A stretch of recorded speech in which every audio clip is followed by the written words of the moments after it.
Dr. Dasman Yahya Ma'ali LCMA Hafizahullah, Dr. Helmi Basri LCMA Hafizahullah, Dr. Hidayatullah Ismail LCMA Hafizahullah.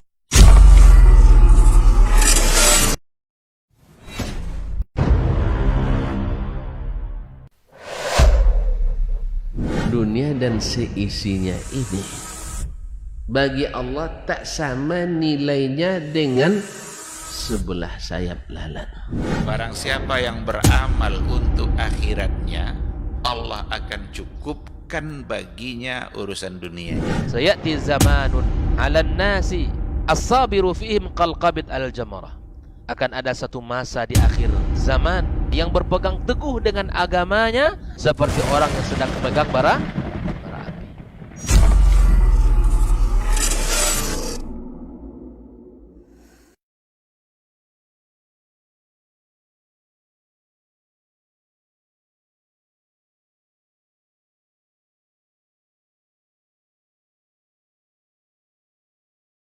api. Bismillah. Assalamualaikum warahmatullahi wabarakatuh.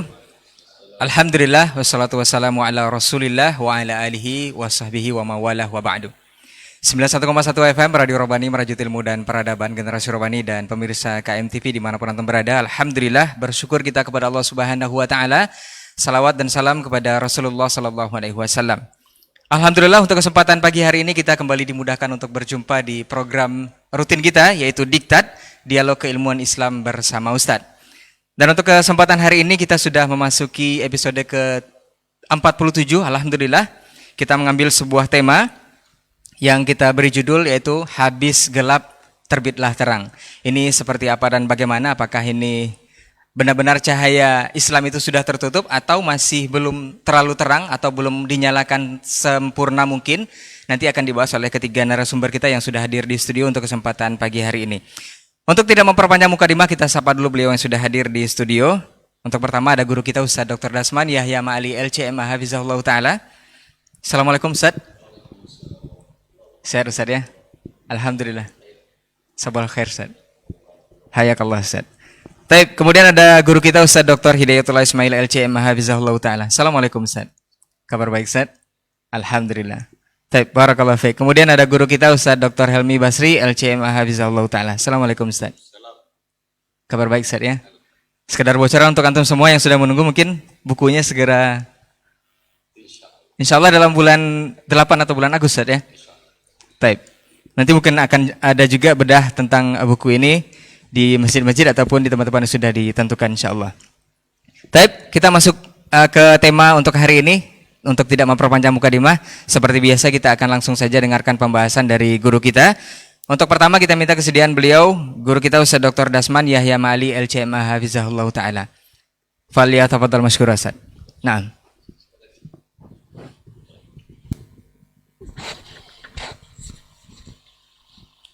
Bismillahirrahmanirrahim. Assalamualaikum warahmatullahi wabarakatuh. Alhamdulillahillazi arsala rasulahu bil huda wa dinil haqq liyudhhirahu 'ala ad-din kulli walau karihal musyrikun. Ashhadu an la ilaha illallah wahdahu la syarika lah wa ashhadu anna Muhammadan abduhu wa rasuluh syahadatan yanju bihal mu'minun. Sallallahu ala nabiyyina wa habibina wa sayyidina Muhammad wa ala alihi wa ashabihi ajma'in wa tabi'ina lahum bi ihsan ila yaumiddin, amma ba'du. Para asatidzah, para buya, tuan guru, baik yang hadir pada kesempatan yang berbahagia ini di studio KMTV, Fadilatul Dr. Hidayatullah Ismail wa sahib al-fadilah wa sa'adah Fadilatul Dr.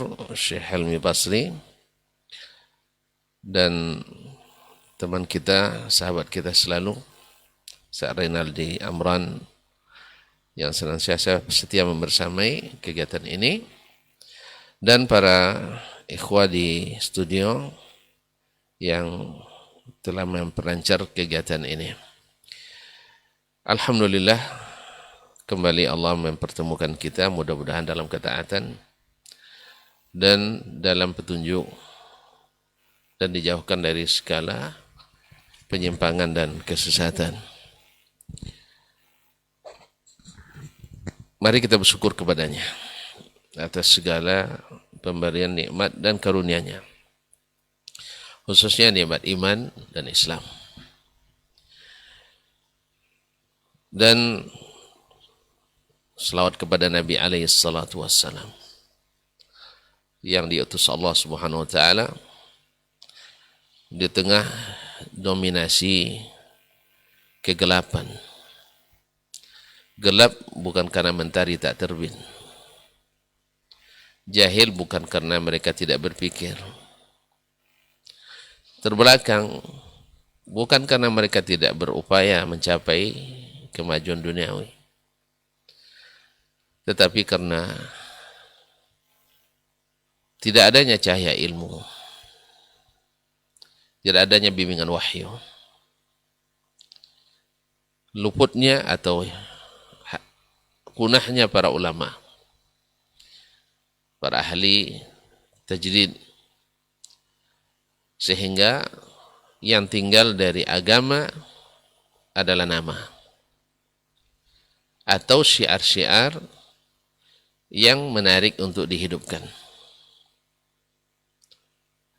Syiar-syiar besar seperti tawaf di Ka'bah, sa'i, Safa dan Marwah, atau haji dan umrah, serta momen-momen penting seperti bulan-bulan haram dan seterusnya. Adapun inti daripada agama itu sendiri sudah mengalami berbagai perubahan, penyimpangan yang dilakukan oleh orang-orang yang ditokohkan sebagai pemimpin agama. Kalau merujuk kepada apa yang terjadi di awal dulu sebelum diutusnya para nabi, ketika Adam alaihissalam diturunkan bersama Hawa, kana nas ala tauhid. Manusia berada di atas cahaya tauhid. Sampai syaitan ijtalathum, yaitu memutar balik mereka, sehingga dengan kelihayannya syaitan sebagaimana berhasil mengelabui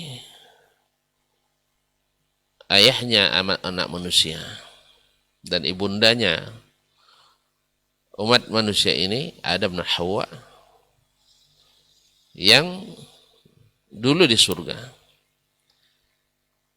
Maka mereka pun, anak cucunya juga dikelabui oleh syaitan ketika berada di permukaan bumi. Akhirnya yang terang menjadi kelam, yang jelas menjadi abu-abu, bahkan gelap sama sekali. Oleh itu disebutlah masa itu dengan masa kegelapan, masa kejahilan, masa kesesatan, masa kezaliman, masa kesempitan hidup, masa seolah-olah akal tidak berfungsi. Walaupun mereka untuk semua itu menggunakan akal. Akhirnya kaum muslimin, kaum muslimat, para hadirin wal hadirat dan mustami'in wal mustami'at serta musyahidin wal musyahidan, di masa itulah, di masa kegelapan, disitulah Nabi kita alaihissalatu wassalam diutus untuk menerangi. Maka dialog kita pagi ini akan dibagi dalam tiga bagian atau 3 sesi. Saya manggil yang bagian yang gelapnya. Mungkin Dr. Hidayatullah akan membahas di waktu terangnya. Ustaz Helmi, ketika mulai lampu hidup mati. Dan kita khawatir jangan sampai kembali gelap meliputi. Oleh sebab itu, itulah tujuan kita berdakwah. Mudah-mudahan benar-benar membawa cahaya. Kaum muslimin, kaum muslimat dirahmati Allah, Abu Raja' Al-Utaridi menceritakan bagaimana orang-orang dahulu menghinakan dirinya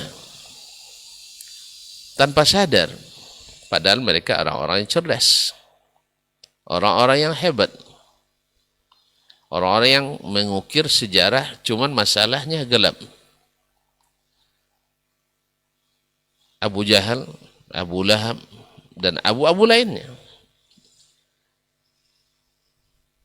Abu Raja' Al-Utaridi menceritakan ketika di masa jahiliyah, hadis Sahih Bukhari, kami bila turun di suatu tempat, di suatu lembah, kami mencari batu, cari 4, 3 untuk tungku, 1 untuk disembah.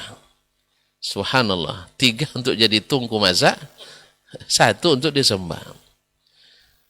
Waktu itu mereka tidak menyadari, sama sekali tidak menyadari. Baru sadar kenapa cahaya Islam itu datang.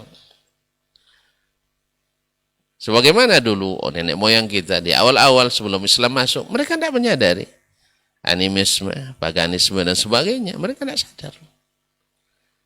Nah, bila tidak ditemukan batu, mereka mengumpul setumpuk pasir atau tanah, lalu diperahkan di atasnya susu kambing.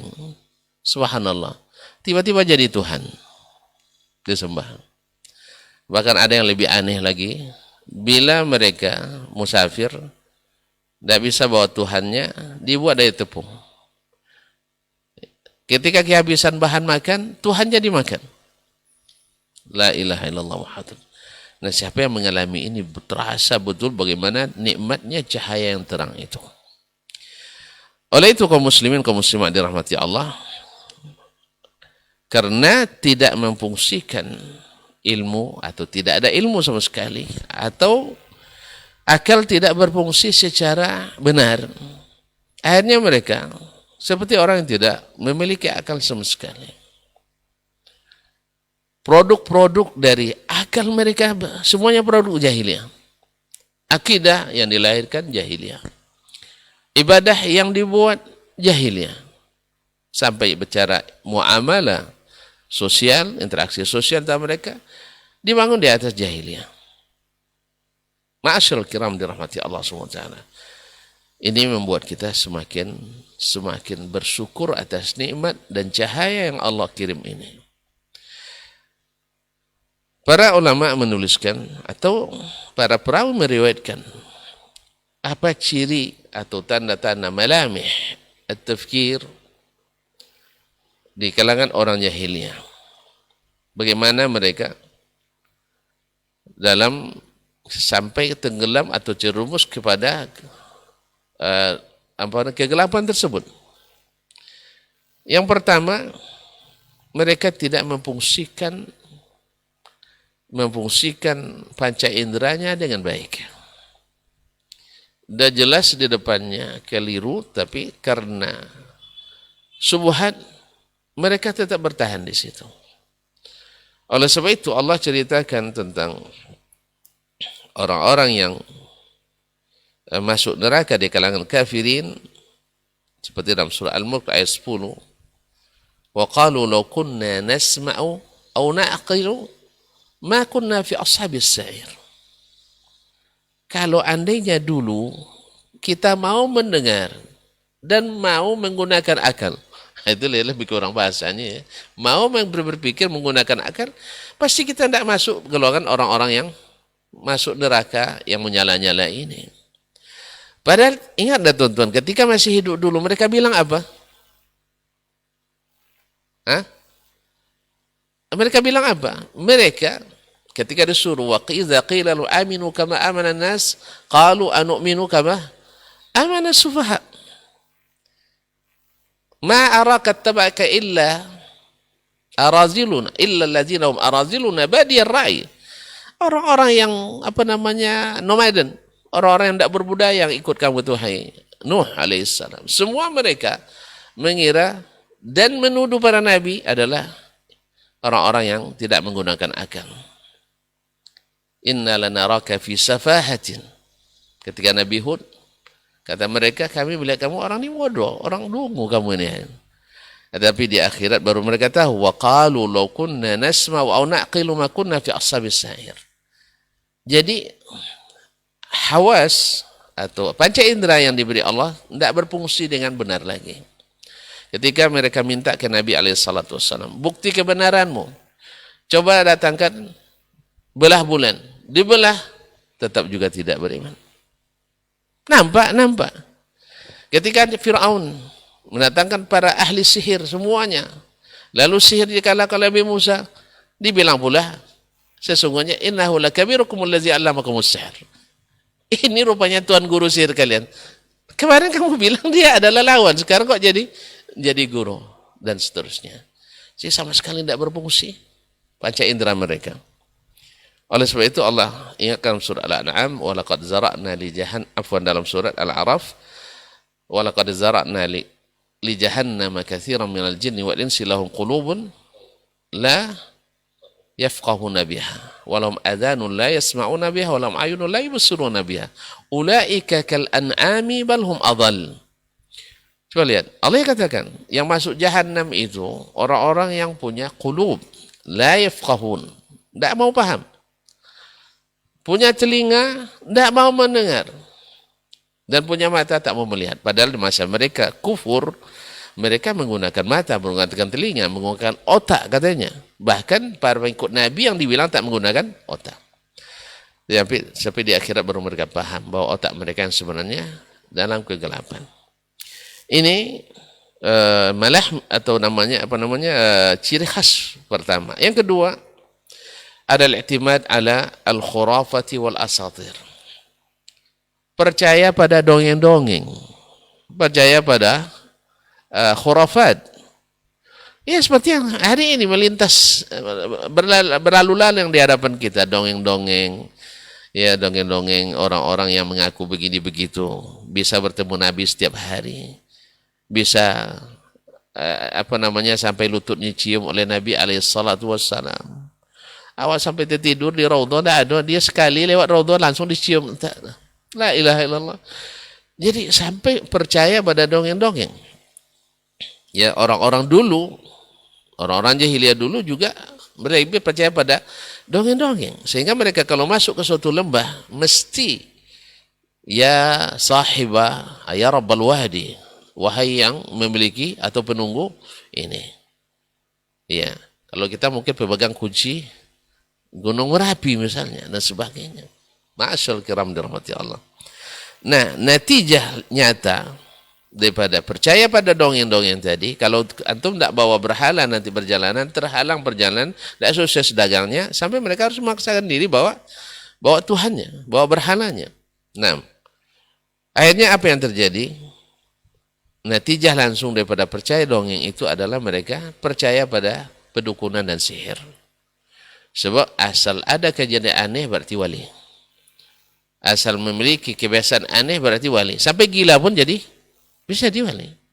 Nah, asal ada dianggap sakti padahal itu adalah sihir dan pedukunan. Maka mereka tidak bisa membedakan mana mukjizat, mana karamah dengan mana yang pedukunan. Kemudian mereka akan mentakzim jin dan syaitan. Makanya kalau ada kita punya khadam, berarti dianggap sebagai wali. Ya Ustaz Ilmi ini kalau sudah punya khadam di rumahnya, ini dianggap hati-hati itu waliullah itu. Apa sebab? Banyak jinnya, 20.000 orang. Jasukan jin. Punya khadimat. Ada masjid khadam. Maksudnya, wa annahu rijalun minal ins ya'udhuna birijalin minal jin fazaduhum rahaqa. Kalau ada orang punya khadam jin, pastikan tak gratis. Dia bayar mahal itu. Dan sering bayarnya adalah akidah. Tetapi orang-orang yang tidak menggunakan yang percaya pada dongeng-dongeng, yang percaya pada khurafat, mengaku sebagai karamah. Kita bukan tidak percaya karamah, jangan salah paham. Karamah itu ada, tetapi tidak dengan menjual agama. Karamah itu ada, tapi tidak dengan latihan-latihan tertentu. Karamah itu ada, tapi hanya untuk orang bertakwa. Karamah itu ada, orang yang mendirikan Al-Quran dan Sunnah, bukan dengan mengada-ngada. Bukan dengan mengada-ngada. Allah musta'an. Kemudian yang ketiga, natijah langsung daripada percaya pada khurafat dan dongeng tadi adalah suka percaya dengan tanda-tanda yang tidak berdalil. Ya, pesimis, sifat pesimis dan optimis dengan tanda-tanda, percaya dengan tiara, kalau burung gagak berbunyi ada yang akan mati, kalau plastik masuk ada yang akan sakit, atau misalnya batu berlubang gantung depan rumah dan ditumbuk petir nanti dan sebagainya, yang tidak ada sama sekali. Nah, seperti yang dijelaskan hadis Muawiyah bin Al-Hakam, mana di masa-masa dulu mereka percaya pada at-tiyarah, maka Nabi SAW hapuskan itu. Yang ketiga, di antara cara pikir orang-orang jahiliyah itu, simbol-simbol berpikir mereka ada mutajawuzi alamil madiyat. Ya, tadi melihat yang nyata pun tidak juga. Tapi mereka menuntut dengan segala sesuatu harus dimaterikan. Harus disamakan dengan materi. Kalau tidak, mereka tidak terima. Akhirnya semuanya harus berdasarkan itu. Seperti Allah sebutkan dalam surat Al-Isra, wa qalu lan nu'mina laka hatta tufajjira lana minal ardi yanbu'a. Kami tidak akan beriman kepadamu sampai kau terbitkan air dari bumi ini. Subhanallah. Padahal kalau sudah diberikan, mereka juga tidak akan beriman. Lan nu'mina laka hatta narallaha jahra. Kami tak beriman padamu sampai melihat Allah secara terangan. Kami tidak akan beriman dengan Allah sampai kami bandingkan dengan makhluk dulu. Nasallallahu alaihi wasallam. Kaum muslimin, kaum muslimat dirahmati Allah SWT. Jadi harus selalu dianalogikan dengan hal-hal yang bersifat materi. Yang keempat, di antara tonggak pemikiran orang-orang jahiliyah, rafdud dalail adh-dhahira bisabab at-taqlidil a'ma. Menolak seluruh bukti yang jelas. Karena apa? Karena taklid buta. Nah, antum bawa segudang dalil nanti. Tapi karena lebih yakin dan taklid, maka mereka akan menolak itu. Sampai-sampai mereka protes kepada Allah. Laula nuzzila hadzal Qur'an ala rajulin minal qaryataini azim. Kenapa Al-Quran turun pada Muhammad? Harusnya turunnya pada pembesar dari dua negeri ini, Makkah dan Taif. Mereka ingin ngatur Allah. Jadi tidak pas kalau turun kepada Nabi Sallallahu Alaihi Wasallam. Walaupun mereka sudah nampak sendiri bahwa Nabi yang diutus Allah Subhanahu Wa Taala. Apa sebab? Karena ada taklid buta. Akhirnya taklid buta ini menyebabkan satu, ta'zimu ta'atil aba' wal ajdan. Lebih menghormati dan meninggikan ketaatan kepada nenek moyang. Ini yang kadang-kadang dengan bahasa sekarang harus menyesuaikan dengan kultur di mana kita berada. Kalau sampai-sampai ada, tidak sedikit ada yang dai mengatakan, kalau ada nanti dai yang ingin merubah kebiasaan yang ada di masyarakat, maka jangan diterima, ini berbahaya. Subhanallah. Walaupun yang diamalkan itu tidak berdalil, atau bahkan lebih lagi bertentangan dengan dalil. Apa sebab? Karena menta'zim, taklid buta kepada para atau kepada nenek moyang dan pendahulu. Yang kedua adalah taklidul ulama wal ubbad. Kalau kita sebutkan qala Rasulullah SAW, tidak mungkin imam ini tidak paham hadis ini. Terus di mana dia sebutkan dia paham hadis ini? Tidak disebutkan, tapi yang jelas tidak mungkin dia tidak paham. Anda siapa? Sehingga akhirnya tidak mau sedikit pun berubah dari kenyataan yang benar, yang jelas-jelas keliru dan salah. Alasannya apa? Karena buya itu, karena syekh itu, karena ulama ini dan itu. Akhirnya mereka taklid buta pada mereka. Yang ketiga adalah taklid buta kepada para pemimpin, para penguasa, dan para tokoh.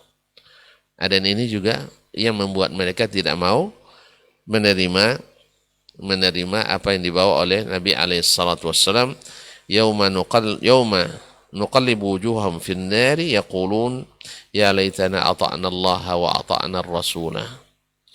Ya, pada hari dicampakkan mereka dalam neraka jahanam, mereka berkata, andainya kami taat pada Allah dan Rasul. Kalau taat pada Allah dan Rasul tentu Al-Quran dan Sunnah. Tapi kalau taat pada syekh tentu fatwanya. Taat pada buya tentu amalannya. Taat kepada akal tentu pemikirannya. Nah, taklid buta inilah yang menghambat atau menjadi ciri khas cara berpikirnya orang-orang jahiliyah dulu. Mohon maaf tidak bisa dipanjang-panjangkan. Yang keempat, ittiba'ul hawa.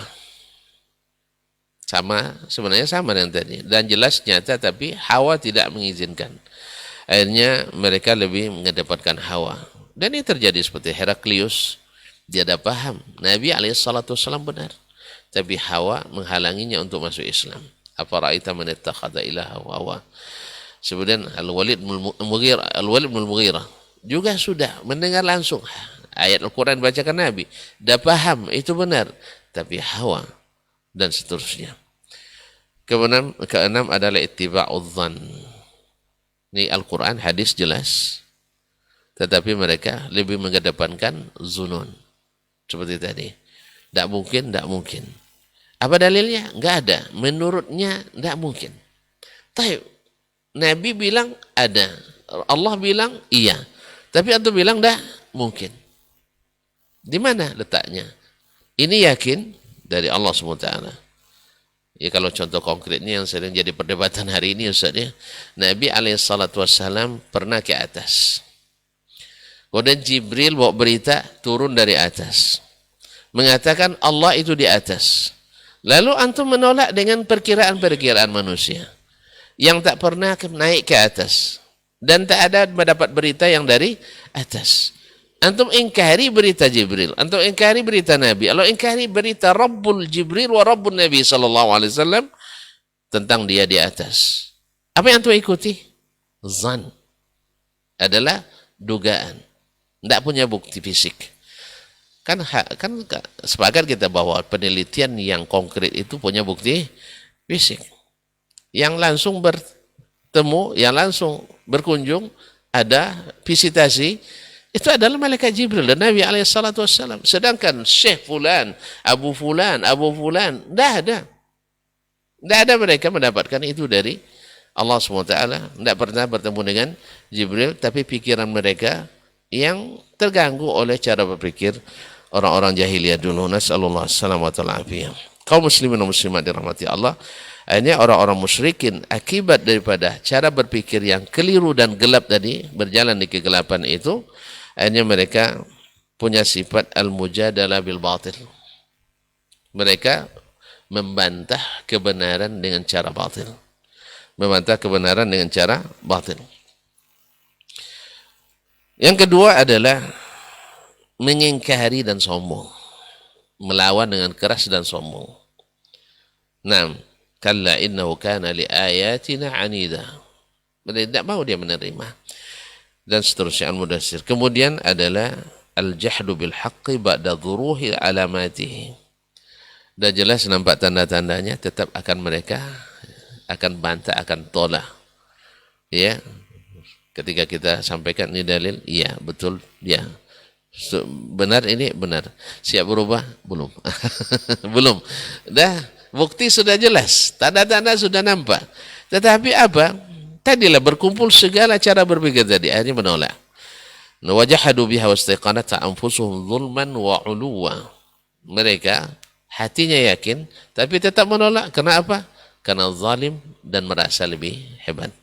Nah, kemudian al-i'rad 'anil haqq. Berpaling dari kebenaran. Ini banyak sebabnya. Bisa sebab syahwat duniawi, mengkhawatirkan kedudukan yang tinggi, akan jatuh dari posisi dan sebagainya. Kemudian akhirnya kadang-kadang sampai al-luju ila sukhri wal istiza, sampai memperolok-olok ahlil haq yang dulu dialami oleh para nabi. Nah, kita Muhammad SAW diperolok-olok, direndahkan oleh mereka seperti yang kita banyak baca dalam sejarah dakwah Nabi SAW. Dan yang sering pula adalah istikhdamul quwwah, menggunakan kekuatan dan supremasi dan kekuasaan yang akhirnya kadang-kadang memperkarakan para nabi dan para dai. Sekarang juga ada. Ketika kita membaca misalnya kitab Tazkiratus Sami' wal Mutakallim, ini kan pengarangnya dulu termasuk yang menghukum Ibnu Taimiyah masuk penjara. Dikiranya kita semua yang bertentangan dengan Ibnu Taimiyah lalu kita hapus dalam kamus ilmu. Ini akibat apa? Cara berpikir yang tidak sehat tadi. Kita ilmu itu diambil dari manapun, walaupun bermusuhan dengan guru kita. Misalnya, kan kita bukan menyandarkan ilmu hanya pada Syekhul Islam Ibnu Taimiyah. Nah, Syekhul Islam Ibnu Taimiyah imam tanpa kita ragukan. Tetapi tidak semata-mata karena dia yang mengatakan. Kita mengikutinya karena dia mengikuti Allah dan Nabi SAW. Bila beliau keliru, maka kita tidak akan membela mati-matian, tidak seperti ahli at-taqlid. Mereka walaupun jelas salah, tapi akan membela mati-matian. Kemudian berusaha pula untuk mentashhir para nabi, ya, dengan sebutan-sebutan yang tidak benar. Ya, misalnya menuduh para nabi untuk mencari kekuasaan. Kalau menuduh para ustadz untuk mencari pendapatan dan sebagainya. Berbagai isu yang tidak benar dilekatkan kepada para penyuruh kebenaran. Mudah-mudahan zaman gelap ini dengan datangnya dakwah Nabi SAW dilanjutkan oleh Al-Khulafa Ar-Rasyidin menjadi terang, dan masa terangnya kita minta atau kita dengarkan dari Fadilatul Syekh Hidayatullah Ismail, bagaimana nikmatnya para sahabat dulu ketika berjalan di jalan yang terang, di cahaya Al-Quran dan Sunnah Nabi SAW. Demikian, terima kasih dan mohon maaf. Wallahu ta'ala alam wa sallallahu ala nabiyyina Muhammadin wasallam. Wassalamualaikum warahmatullahi wabarakatuh. Waalaikumsalam warahmatullahi wabarakatuh. Baik, jazakallah khairan Ustaz untuk penjabaran pertamanya. Kita akan lanjut dengarkan bagaimana masa terang setelah datangnya Rasulullah SAW dari guru kita Ustaz Dr. Hidayatullah Ismail LCMA hafizahullah taala. Falyatafaddal mashkur Ustaz. Bismillahirrahmanirrahim. Assalamualaikum warahmatullahi wabarakatuh. Alhamdulillah wassalatu wassalamu ala Rasulillah wa ala alihi wa sahbihi wa mawalah wa la hawla wa la quwwata illa billah. Amma ba'd, yang sama-sama kita muliakan guru kita Dr. Dasman Yahya Ma'ali LCMA dan guru kita Dr. Helmi Basri LCMA. Semoga Allah Subhanahu wa taala senantiasa memberikan kesehatan kepada mereka berdua dan Allah berikan keberkahan dalam ilmu dan keluarga mereka dan keturunan mereka. Ikhwah sekalian, saudara Rai, seluruh tim yang berada di studio, saudara-saudari kaum muslim dan muslimat dimanapun berada, alhamdulillah, segala puji bagi Allah Subhanahu wa taala atas nikmat yang sangat luar biasa yang Allah berikan kepada kita. Setelah kita melewati malam dengan istirahat panjang, kita lewati dengan suasana yang penuh kesepian dan kegelapan. Kita jemput fajar yang terang benderang. Di hari ini duduk kita bersama dalam majelis ilmu yang merupakan cahaya bagi kehidupan, tongkat bagi si buta. Itulah hakikat ilmu yang selalu membawa kepada kebaikan dan perubahan. Karena hakikatnya dia adalah senantiasa membawa kita untuk menjadi orang-orang yang takut kepada Allah Subhanahu wa taala. Kemudian kita perbanyak ucapan salawat dan salam untuk Nabi kita alaihi salatu wassalam.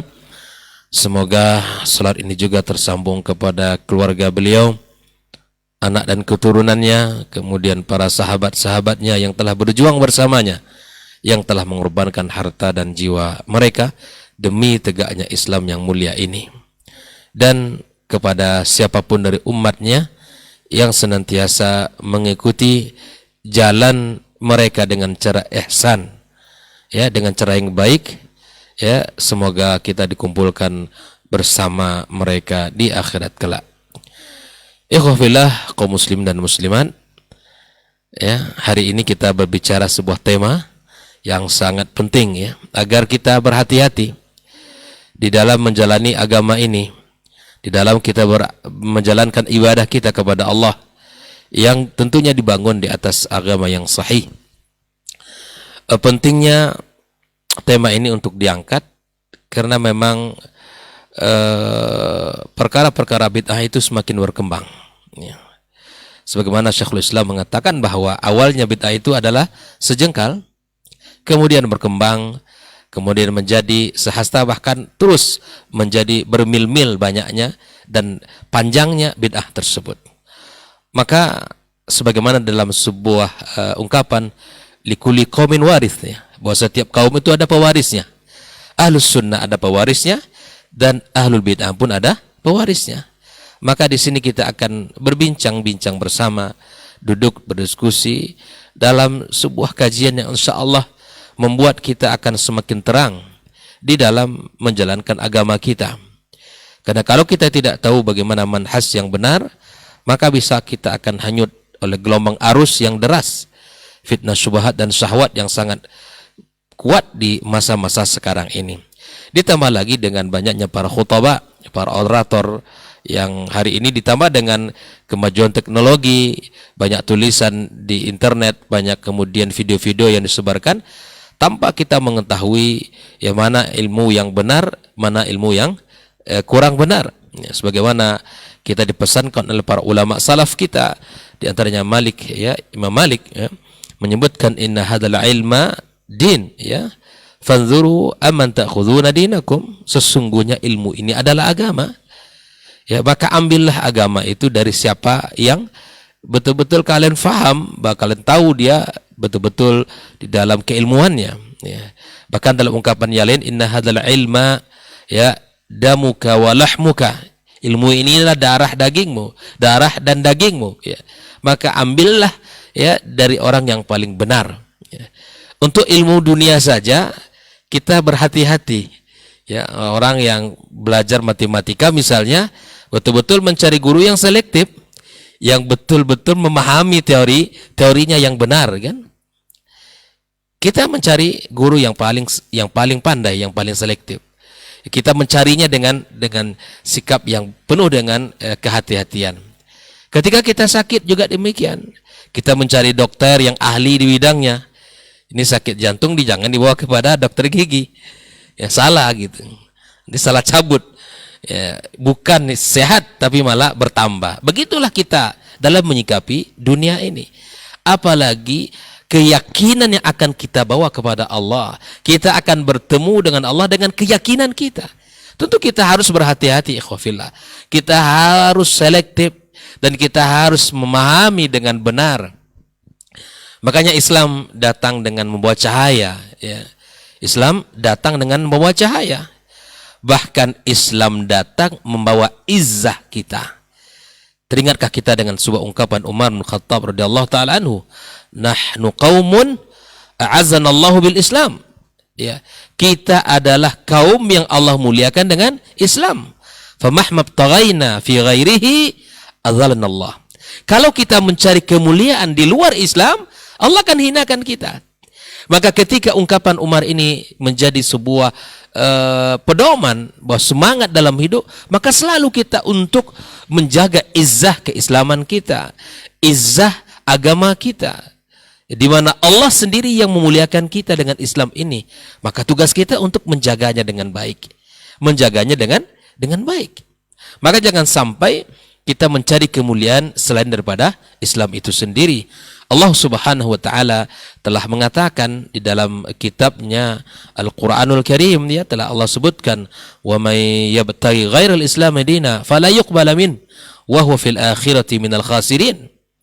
Ya, tidak akan mendapatkan keberuntungan, ya, tidak akan diterima Allah orang yang mencari agama selain Islam, tidak akan pernah mendapatkan keberuntungan.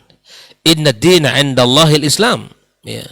Sesungguhnya agama yang ada di sisi Allah adalah Islam.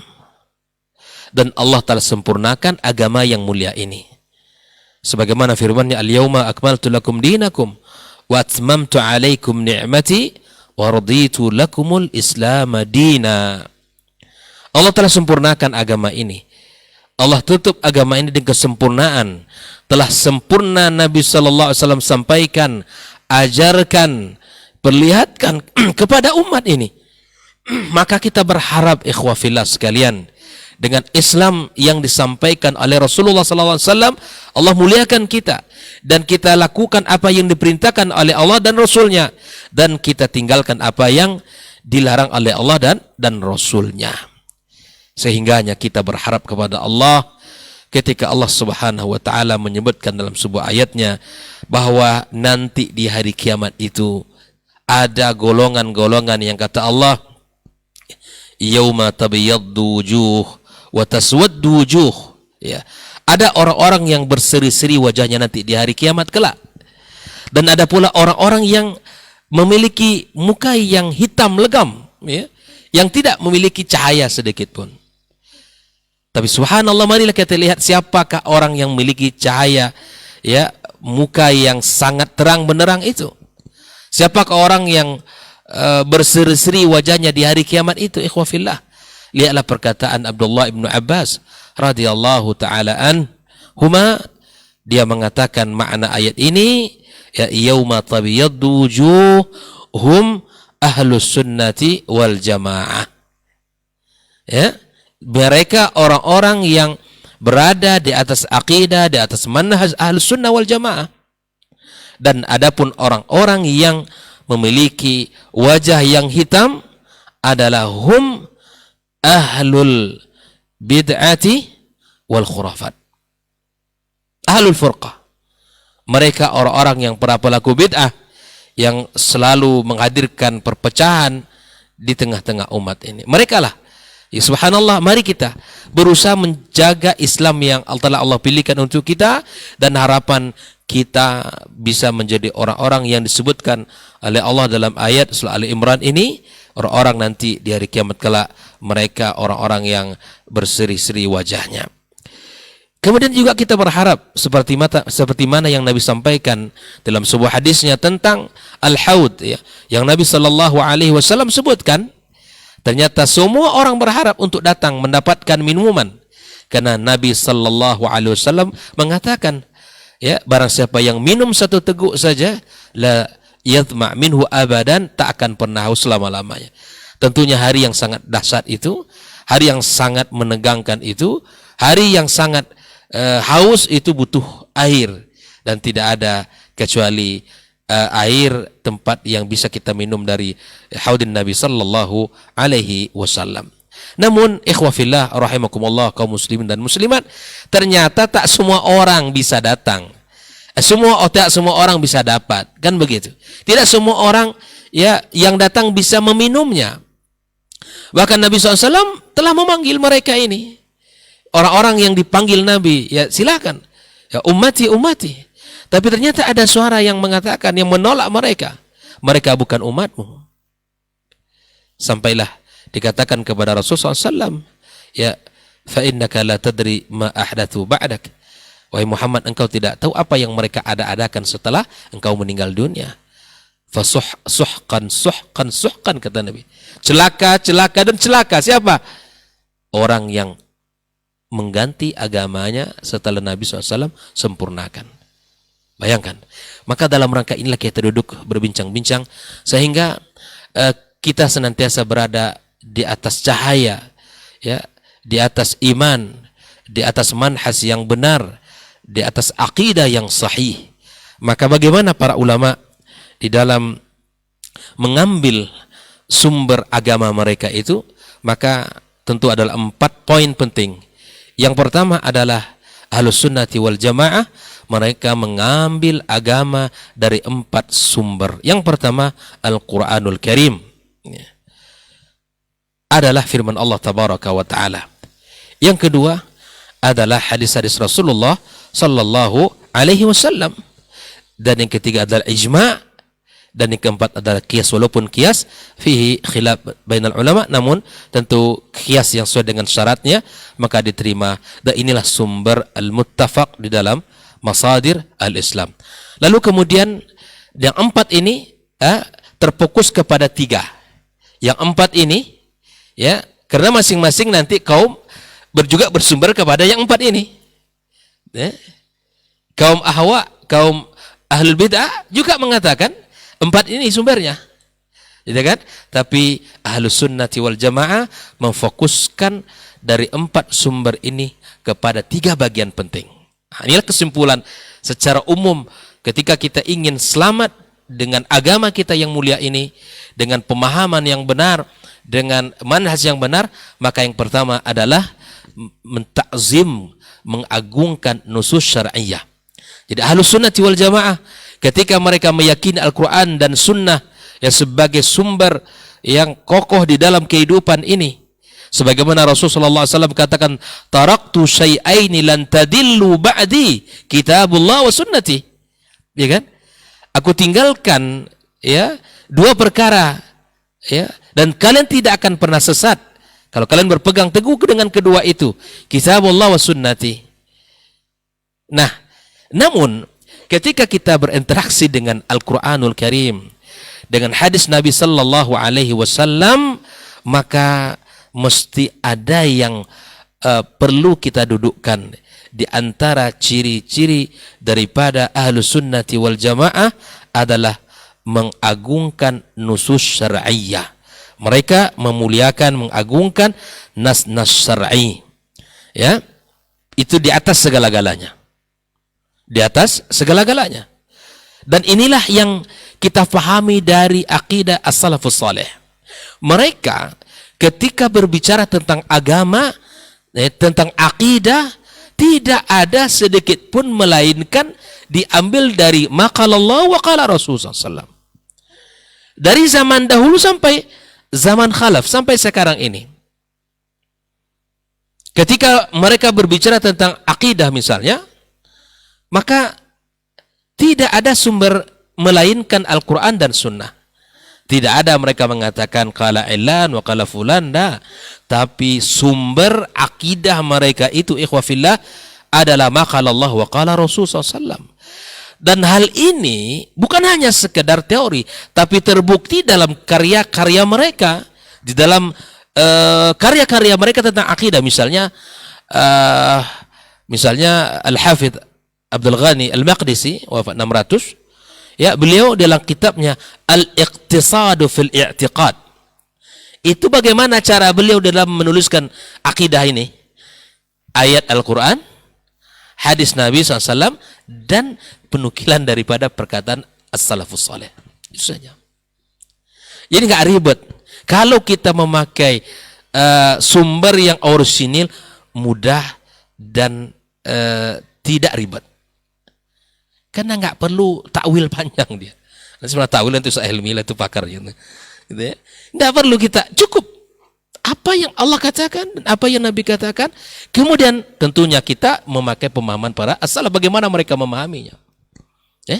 Maka ikhwah fillah, apa yang dikatakan oleh para ulama ya di dalam pembahasan kitab-kitab akidah mereka, contoh sudah jelas, Allah fis sama. Seperti di kama tafadhal Syekhuna tadi menyebutkan sebuah contoh. Itu kalau betul-betul dia mentakzim nusus syar'iyyah, tidak akan ribet di situ. Tidak akan panjang pembicaraan di situ. Allahu qail. Dia yang mengatakan fis sama. Kemudian diperkuat oleh Rasul pilihannya sallallahu alaihi wasallam. Lalu kita pilih perkataan siapa? Hah?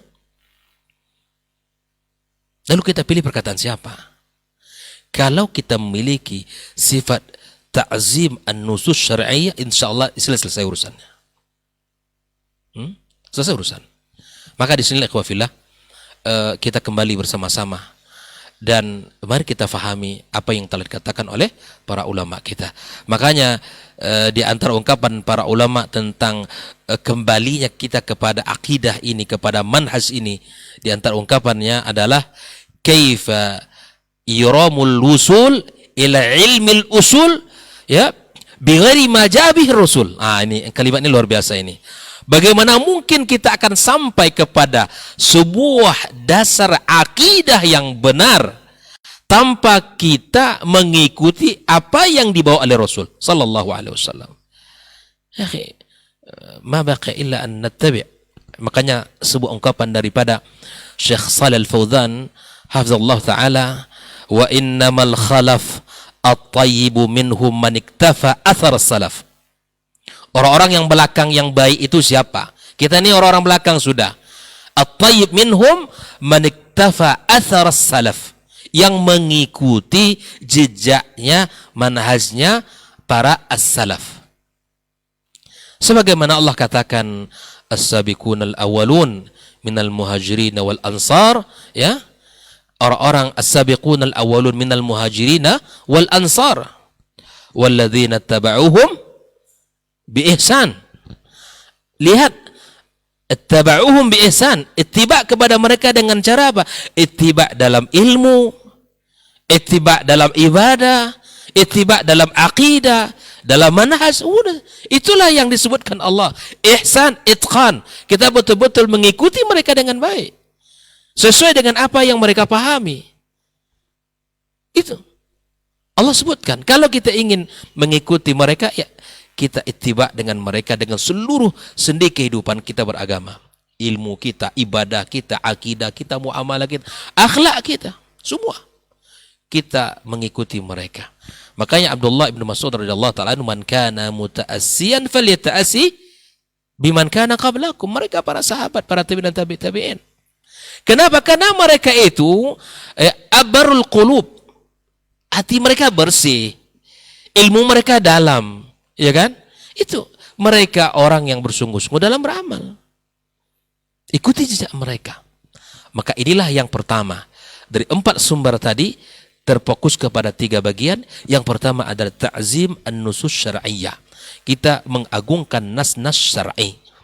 Ya, nas-nas syar'i. Dengan 2 poin. Yang pertama adalah ta'zim kalam Nabi SAW, ya, memuliakan perkataan Rasul sallallahu alaihi wasallam. Ya, seperti mana dalam bagaimana sahabat Nabi memuliakan perkataan Nabi, ya la tamna'u ya ima'akum al-masajidah. Wah, ini kan idza sta'dzanakum, ya, kecuali mereka minta izin saya, idza sta'dzanukum, jangan kalian jangan kalian larang, ya. Jangan kalian larang wanita-wanita kalian ke masjid, ya. Maka di sini terjadi beberapa khilaf antara sahabat, sampailah Abdullah bin Umar mengatakan kepada Bilal bin Abdullah, maka kemudian setelah itu ia tunduk kepada apa yang dikatakan Nabi sallallahu alaihi wasallam. Nah, kemudian at-tatsabbut fi fi'l Nabi sallallahu alaihi wasallam, ya betul-betul ya mengetahui betul, memastikan betul apa yang dilakukan oleh Rasulullah sallallahu alaihi wasallam. Maka Allah telah mengatakan dalam ayatnya bahwa di antara poin yang pertama ini di mana kita mengagungkan nusus syar'iyyah, Allah telah katakan dzalika wa may yu'azzim sya'airallah fa innaha min taqwal qulub. Di mana di saat kita mengagungkan syariat Allah tabaraka wa taala, itu merupakan tanda ketakwaan daripada hati kita. Allah juga mengatakan dzalika wa may yu'azzim hurumatillah fa huwa khairun lahu 'inda rabbih. Di mana kita setiap orang beriman harus mengagungkan nas-nas syar'i ini, karena hakikat Islam adalah al-istislamu lillahi wal inqiyadu lahu bi ta'ah. Kita berserah diri kepada Allah dan tunduk kepadanya dengan ketaatan, dan itulah hakikat daripada kita mengagungkan nas-nas syar'i yang telah disampaikan oleh Allah tabaraka wa taala. Kemudian ikhwah fillah rahimakumullah, ya, seperti at-tatsabbut fi fi'li sunnah, itu diantaranya adalah kisah yang terjadi pada Sa'id bin Musayyib, di mana beliau melihat seseorang yang salat setelah tulu'ul fajar berkali-kali, salat banyak kali rukuk dan sujudnya. Maka kemudian dia ditegur oleh beliau. Kata dia, apakah Allah mengazab saya dengan salat saya? Oh, enggak. Allah tidak akan mengazab kamu dengan salatmu, tapi Allah mengazabmu dengan kamu melanggar sunnah Nabi sallallahu alaihi wasallam. Dia ibadah iya, tapi harus at-tatsabbut, Kita betul-betul itu dalam rangka menta'zim nusus syariah. Kita hati-hati. Dalam ibadah tidak semau kita. Ya, tidak seenak kita dan tidak yang penting kan ini baik. Yang penting ini kan kalimat-kalimat dibaca adalah kalimat thayyibah. Ya kita rukuk dan sujud. Kan sholat. Siapa yang melarang sholat? Iya. Tapi yang perlu kita ketahui adalah bahwa ada aturan-aturan daripada ibadah itu sendiri yang mesti kita taati dan tunduk kepada aturan itu. Nah, ikhwah fillah rahimahullah. Lalu yang kedua dari 3 poin ya, yang dimana harus kita perhatikan adalah dimana kita al-i'timad ala as-sunnah as-sahihah, kita harus ya bersandar kepada sunnah yang sahih dari sunnah Rasulullah sallallahu alaihi wasallam, di mana Allah Subhanahu wa taala mengatakan wa ma atakumur rasulu fakhudhuhu wa ma nahakum anhu fantahu, apa yang dibawa oleh Rasul ambil dan apa yang dilarang olehnya maka tinggalkan. May yuti'ir rasula faqad ata Allah, yang taat kepada Rasul maka sungguh dia telah mentaati Allah Subhanahu wa taala. Maka ikhwah fillah rahimakumullah, di mana Rasulullah sallallahu alaihi wasallam telah memberikan kepada kita banyak panduan, banyak petunjuk-petunjuk, maka kita harus mengambil dari sunnah-sunnah Nabi SAW yang sahihah, itu yang kita jadikan landasan dalam kita beramal kepada Allah Subhanahu wa taala.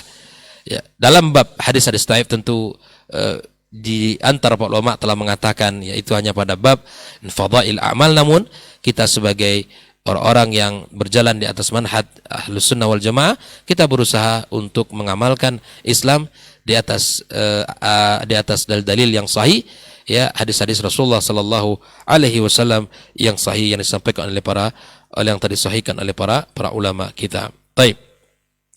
Kemudian yang terakhir adalah di mana sihhatu fahmin nusus, di mana benar pemahamannya. Inilah 3 poin besar dari 4 sumber umat Islam di dalam beragama, maka terfokus kepada 3 bagian ini. Yang pertama tadi adalah di mana kita mentakzim, mengagungkan nas-nas syar'i. Yang kedua kita bersandar kepada hadis-hadis yang sahihah, dan yang ketiga adalah benar di dalam pemahaman. Seperti yang saya katakan tadi, dalilnya sama, itu kan? Al-Qur'an juga, hadis Nabi juga, tapi peletakannya itu berbeda. Nah, itu dia. Ini yang paling pokok. Saya akan bacakan beberapa perkataan para ulama tentang pentingnya di dalam sebuah pemahaman yang benar terhadap nas-nas syar'i tersebut. Di antaranya adalah perkataan Imam Ibnu Qayyim rahimahullah ta'ala, bahwa pemahaman yang benar dan tujuan niat yang baik adalah min a'zam ni'amillahi allati an'ama biha ala abdih. Ya, jadi pemahaman yang benar dengan niat yang baik, ya, itu adalah seagung-agung nikmat yang Allah berikan kepada hambanya, ya. Bal ma'u'tiya 'abdun ata'an ba'dal Islam afdal wa ajal minhuma. Tidak ada pemberian Allah yang lebih afdal, yang lebih mulia setelah Islam daripada pemahaman yang benar. Maka mintalah kepada Allah agar Allah berikan pemahaman, ya, tidak melenceng, pemahaman tidak melenceng, ya. Kita berlindung kepada Allah dari pemahaman yang melenceng, ya. Maka ikhwan fillah rahimakumullah, kita harus berusaha ya mencari guru yang benar, yang lurus, sehingga pemahaman kita juga lurus, ya. Kita belajar kepada sumber yang benar dan kepada marji yang benar, sehingga apa yang kita yakini itu benar pula, ya. Ikhwan fillah rahimakumullah. Kemudian bagaimana cara agar pemahaman kita benar? Maka tidak ada jalan melainkan kita melakukan al-i'timad ala manhajis sahabati radhiyallahu taala anhum. Kita bersandar kepada manhajnya para sahabat. Apa yang mereka pahami, kita pahami, dan apa yang mereka yakini, kita yakini, ya. Kemudian di antaranya juga adalah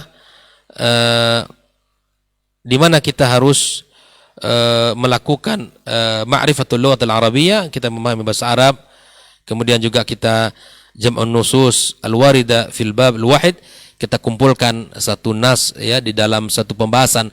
Kita kumpulkan beberapa nas-nas di dalam sebuah pembahasan sehingga kita memahaminya dengan komprehensif ya, tidak memahami secara parsial. Kemudian yang terakhir adalah ma'rifatu maqasid tasyri'il islami, memahami dan mengetahui maqasid syariah ya, dan maqasid dari setiap syariat Islam itu sendiri. Insyaallah dengan 4 poin ini kita akan bisa lurus di dalam pemahaman kita terhadap nas-nas syar'i ini. Semoga kita tetap senantiasa berada di atas cahaya Islam dan iman ya, dan di atas syariat yang mulia ini ya. Kita berlindung kepada Allah Subhanahu wa taala agar kita jauh dari pelencengan dan keburukan, penyimpangan ya. Ya, jangan Allah Subhanahu wa taala palingkan hati kita ya setelah kita mendapatkan hidayah iman dan Islam ini. Terima kasih, dan insyaallah akan dilengkapi oleh guru kita Dr. Helmi Basri. Wassallallahu ala nabiyyina Muhammad wasallam. Wassalamualaikum warahmatullahi wabarakatuh. Waalaikumsalam warahmatullahi wabarakatuh. Taib, jazakallah khairan Ustaz untuk lanjutan materi kita. Selanjutnya kita akan dengarkan kembali dari guru kita Ustaz Dr. Helmi Basri LCMA Hafizahullah Ta'ala. Faliyatafadhal mashkur Ustaz. Nah. Bismillahirrahmanirrahim. Assalamualaikum warahmatullahi wabarakatuh.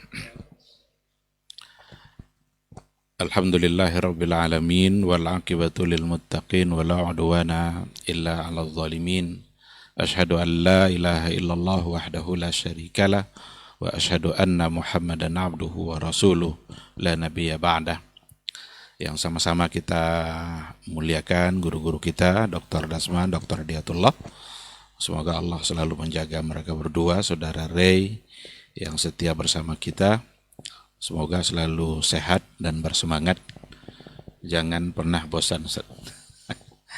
Harus selalu ada, insyaallah. Ikhwah yang hadir di studio dan para pendengar atau yang menyaksikan acara diktat kita pada pagi hari ini. Tiada kata yang paling pantas untuk kita ucapkan selain daripada bersyukur dan memuji Allah Subhanahu wa taala. Alhamdulillah pada waktu yang penuh berkah ini kita bisa kembali bermajlis, bisa kembali bermuzakarah untuk membicarakan satu tema yang memang ini adalah sangat penting untuk kita bahas. Jangan juga pernah berhenti untuk berselawat dan bersalam kepada Rasulullah Sallallahu Alaihi Wasallam. Allahumma salli ala Muhammad wa ala ali Muhammad. Mudah-mudahan kita adalah orang-orang yang bagian dari umat beliau yang pantas untuk mendapatkan syafaat dari Rasulullah Sallallahu Alaihi Wasallam di hari mahsyar kelak. Dan juga mudah-mudahan kita semua bisa mendapatkan minuman yang akan langsung dituangkan oleh Rasul kita dari telaganya. Ikhwah fillah rahimani Allah wa iyyakum.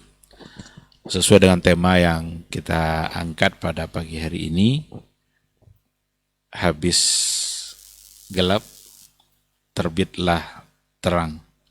Saya kira sudah banyak poin yang disampaikan oleh dua guru kita, bagaimana memang dunia ini berawal dari sebuah kegelapan, tapi berakhirlah kegelapan itu dengan datangnya cahaya yang dibawa oleh Rasulullah Sallallahu Alaihi Wasallam. Mereka yang hidup di zaman Rasulullah Sallallahu Alaihi Wasallam hidup di atas cahaya yang sangat terang benderang, bahkan nurun ala nur, cahaya di atas cahaya. Betapa nikmatnya mereka hidup pada masa itu. Kalau seandainya ada masalah-masalah yang mereka hadapi, mereka langsung punya sosok yang akan dapat menyelesaikan masalah yang jawabannya dia dapatkan pula dari wahyu. Oleh karena itu nurun ala nur, ada Al-Quran, ada sunnah. Namun yang perlu untuk kita camkan bersama adalah bagaimana kita harus selalu bertahan dan berupaya untuk mempertahankan cahaya itu agar tidak redup. Karena kita khawatir ketika gelap sudah berakhir lalu datanglah cahaya yang menerangi, kalau seandainya tidak dikawal, kalau seandainya tidak dijaga baik-baik, kita khawatir jangan-jangan kembali lagi kepada kegelapan. Dan arah ke sana sudah mulai nampak. Karena banyak juga orang-orang yang ingin mencoba untuk memadamkan cahaya itu. Tapi yakinlah, Allah akan menyempurnakan cahayanya dan tidak akan ada yang sanggup untuk memadamkan cahaya Allah Subhanahu wa ta'ala. Akan tetapi, meskipun Allah menjamin cahaya itu, kita harus punya andil. Kita harus punya upaya untuk ambil bagian di dalam membela agama Allah, di dalam menyebarkan pemahaman-pemahaman yang benar untuk syariat dan akidah yang telah disampaikan oleh Rasulullah Sallallahu Alaihi Wasallam.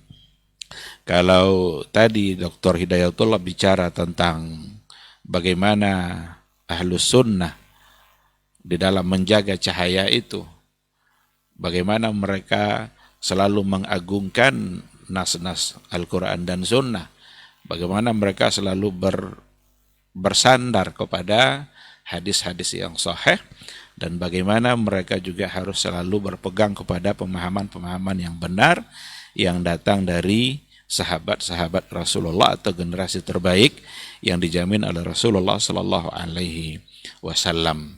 Ini yang harus diupayakan terus, ini yang harus didakwahkan terus, dan ini yang harus diperjuangkan terus. Namun memang disayangkan ada banyak hal yang muncul dari kelompok-kelompok, dari aliran-aliran yang mencoba untuk mendatangkan metode-metode, manhaj, cara-cara di dalam beragama yang ternyata bisa-bisa itu akan berujung kepada menghilangkan cahaya dan justru mengembalikan kepada kegelapan. Inilah sedikit yang ingin saya coba singgung dalam diktar kita pada pagi hari ini sesuai dengan bagian yang ditetapkan untuk saya, dan saya ingin ambil referensinya dari sebuah buku Manhajut Talaqqi wal Istidlal Inda Ahli Sunnati wal Mubtadi'ah yang ditulis oleh Syekh Ad-Duwayyan, Dr. Syekh Suwayyan. Ada beberapa hal pokok yang mendasar yang datang dari berbagai kelompok atau aliran yang memang itu membuat cahaya itu akan redup. Kita akan keluar nanti dari cahaya itu kalau metode itu dipertahankan. Kalau kita tidak ingatkan penyimpangan-penyimpangan itu, niscaya kita akan kembali kepada kegelapan, dan itu sangat berbahaya sekali. Betapa para sahabat berjuang mengorbankan segala-galanya. Generasi terbaik dulu berjuang mengorbankan segala-galanya di dalam menyebarkan cahaya itu. Dan tidak mungkinlah tiba-tiba dengan pemahaman-pemahaman baru cahaya itu hilang di tengah-tengah masyarakat. Oleh karena itu, ini insya Allah menjadi bagian dari andil kita di dalam memberikan apa yang sepantasnya untuk disampaikan dalam membela apa yang telah diajarkan dan disampaikan oleh Rasulullah Sallallahu Alaihi Wasallam. Ada istilahnya ahlul ahwa wa ahlul bid'ah. Yang dimaksud adalah yang selalu berupaya untuk, bukan berupaya, mereka mengikuti hawa nafsu, al-ahwa. Dan pada akhirnya dikarenakan Allah mengikuti hawa nafsu itu yang dikedepankan. Dan mereka mengedepankan hawa nafsunya itu di hadapan nas yang terang. Oleh karena itu 3 poin mendasar sebenarnya dalam persoalan ini. Beberapa metode dari ahlul ahwa wa ahlul bid'ah di dalam talaki dan istidlal, di dalam berinteraksi dengan nas-nas syariat, baik Al-Quran maupun sunnah. Dan ini bagian dari penyimpangan yang harus diwaspadai. Yang pertama adalah raddu an-nusus syar'iyyah allati tukhalifu ahwa'ahum. Ini kebalikan dari yang disampaikan oleh guru kita tadi. Kalau generasi salaf, generasi terbaik umat dulu, ahlus sunnah, mereka selalu ta'zimun nusus. Ta'zimun nusus, mereka selalu memuliakan, mengedepankan nas. Kalau sudah ada nasnya, ada Al-Qur'annya, ada hadisnya, dan hadisnya sahih, maka tidak ada cerita lain. Tetapi kalau ahlul ahwa, ahlul bid'ah itu justru kebalikannya. Raddun nusus asy-syar'iyyah allati tukhalifu ahwa'ahum, menolak nas-nas syariat yang memang bertentangan dengan hawa nafsu dan keinginan mereka atau akal mereka. Nah, ini parah ini, karena raddu, menolak. Allah bilang begini, Rasulnya bilang begini, tapi karena dianggap itu berbeda, bertentangan dengan keinginan hawa nafsu atau akal mereka, akhirnya mereka tolak itu. Dan yang mereka kedepankan justru adalah hawa nafsunya dan akalnya. Nah, ini banyak terjadi. Ketika bermunculan aliran-aliran kalam itu mungkin memang mereka yang akan pantas untuk kita jadikan contoh. Karena kelompok-kelompok itu yang cenderung dalam menolak. Umpamanya Mu'tazilah. Mu'tazilah itu orang yang sangat terkenal dalam mengedepankan akal mereka, menuhankan akalnya. Bahkan orang-orang liberal hari ini menganggap akal itu adalah Rasul Allah di muka bumi.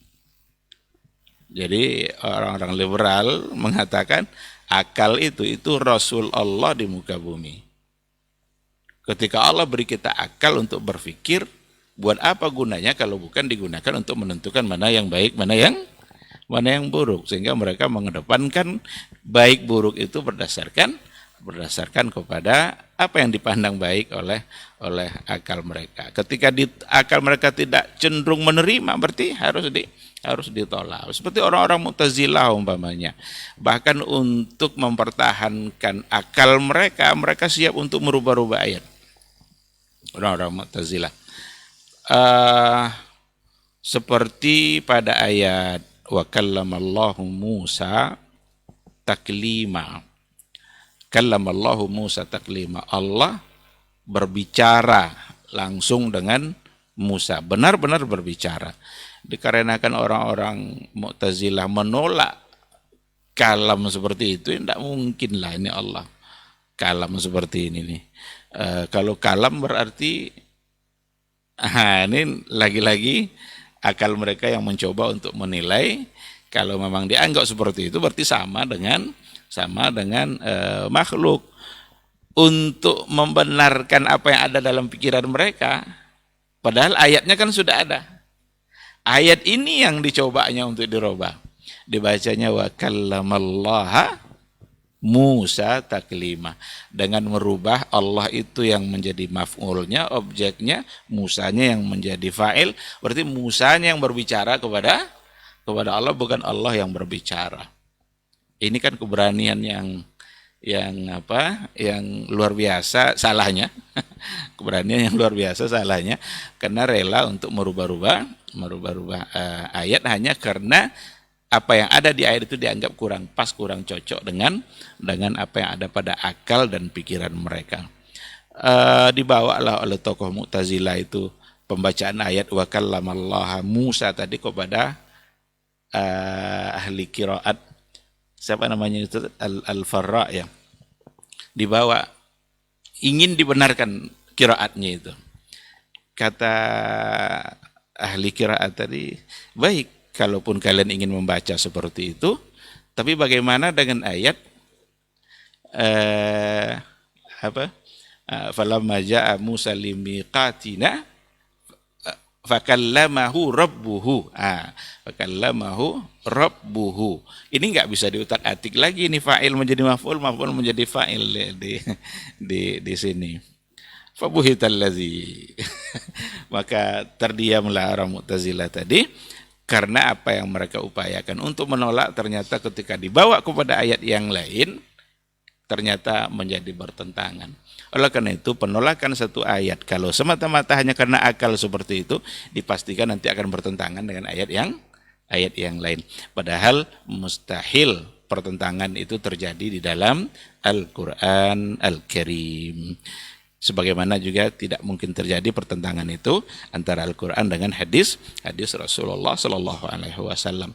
Jadi pada poin yang pertama ini raddu an-nusus, cenderung mereka menolak. Orang-orang Syiah mereka punya banyak sekali ayat-ayat yang mereka pokoknya diutak-atik lah. Orang Syiah sendiri menganggap Quran itu yang ada pada kita ini baru sepertiganya, karena menurut orang Syiah itu ayat Al-Quran kira-kira 17.000, lebih kurang 17.000 ayat. Sementara yang ada dalam Al-Quran adalah 6.000 sekian. Itu disampaikan oleh ulama Syiah sendiri dalam kitab Ulama Syiah Yaqulun.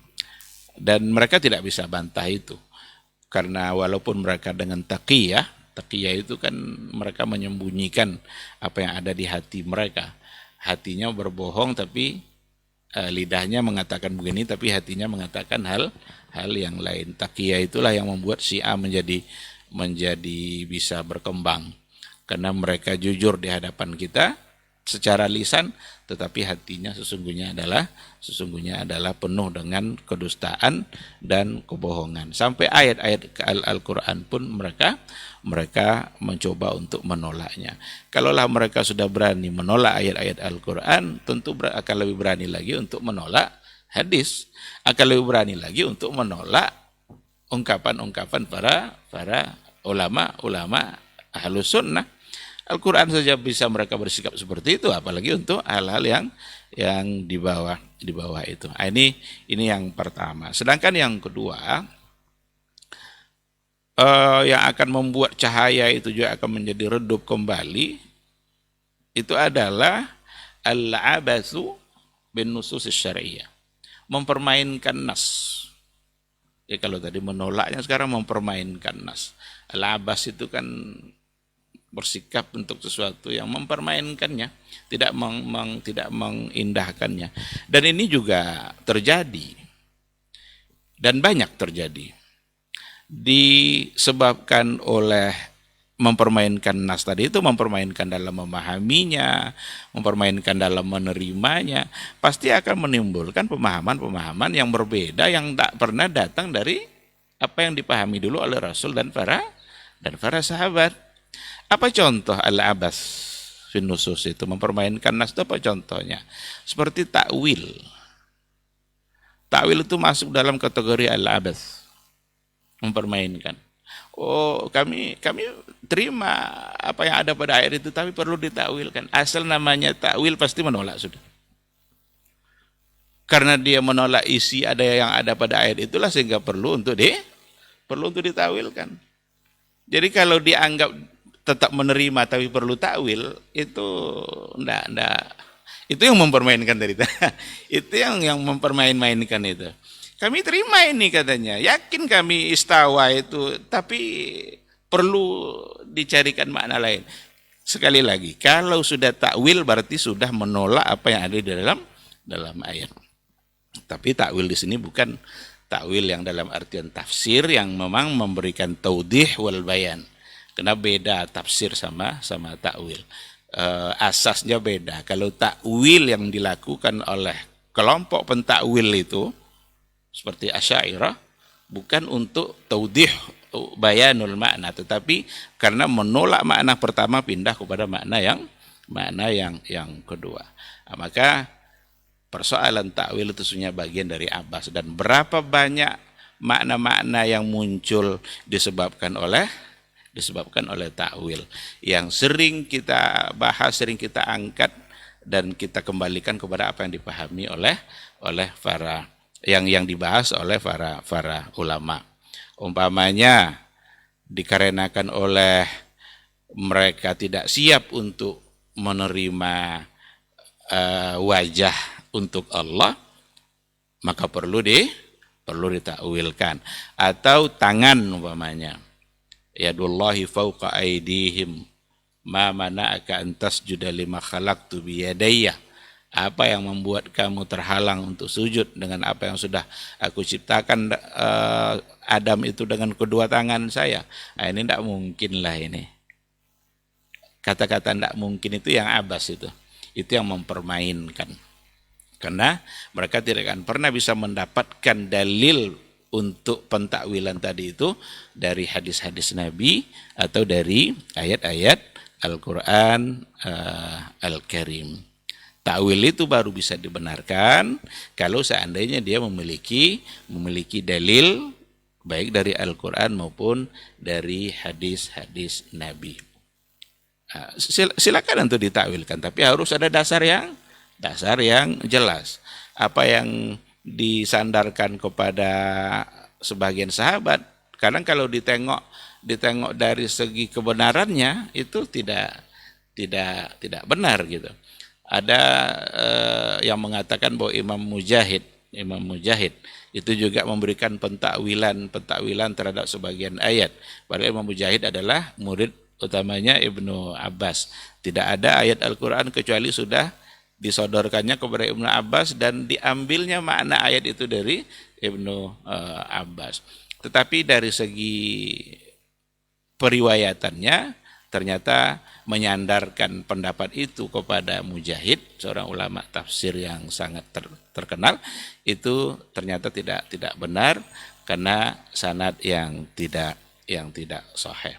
Oleh karena itu, pentakwilan yang terjadi dari sebagian kelompok itu pentakwilan yang memang hanya dari pertimbangan pikiran yang tidak didukung oleh dalil yang kuat. Pertimbangan pikiran itu maksudnya adalah karena khawatir untuk menyamakannya dengan makhluk. Maka pentakwilan itu ada karena khawatir disamakan dengan makhluk. Padahal tidak perlu dikhawatirkan sebab Allah sendiri sudah mengatakan bahwa laisa kamitslihi syai'un wa huwas sami'ul basir. Enggak ada satupun yang serupa dengan Allah. Dan dia maha mendengar lagi maha melihat. Oleh karena itu, sikap yang baik itu ta'zimun nusus. Mengagungkannya dan memahaminya sesuai dengan apa yang dipahami oleh para sahabat. Itulah poin yang disampaikan oleh guru kita tadi. Kalau tidak seperti itu, berarti salah. Tidak lagi ta'zim dan tidak lagi mengambil pemahaman yang datang dari sahabat. Sahabat itu gurunya langsung Rasulullah Shallallahu Alaihi Wasallam. Seandainya memang ada pemahaman seperti tadi, pasti akan ditemukan dalilnya. Hadiskah apa yang dikatakan oleh Nabi Shallallahu Alaihi Wasallam atau apa yang mereka pahami dari ayat-ayat Al-Quran. Andaikan pun ada beberapa bentuk penafsiran yang sepertinya di situ takwil, tapi sekali lagi takwil yang dilakukan tadi bukan dalam rangka menolak, tetapi dalam rangka memberikan penjelasan. Seperti ketika dikatakan aina ma tuwallu fathamma wajhullah. Kemanapun kamu berada, maka di situ wajah Allah. Diartikanlah di situ kiblat. Ketika diartikan wajhullah di situ kiblatullah, itu bukan karena menolak wajah. Karena wajah itu sudah sabit, sudah diisbatkan. Ada banyak ayat-ayat yang lain, ada banyak hadis. Nah, ketika wajhullah di situ kiblatullah, bukan karena menolak sifat wajah bagi Allah, tapi karena memang ada dalil atau ada indikasi karina yang dapat diartikan wajhu di situ dengan kiblat. Nah, karena kiblat itu wijhah, walikullin wijhatun huwa muwalliha. Bagi setiap kalian, setiap kaum, bagi setiap orang ada kiblat di mana dia menghadap ke arah kiblat itu. Nah, jadi bukan karena menolak. Ketika ada umpamanya wasna'il fulka bi'ayunina, buatlah kapal itu perintah untuk dibuat kapal dalam pengawasan kami.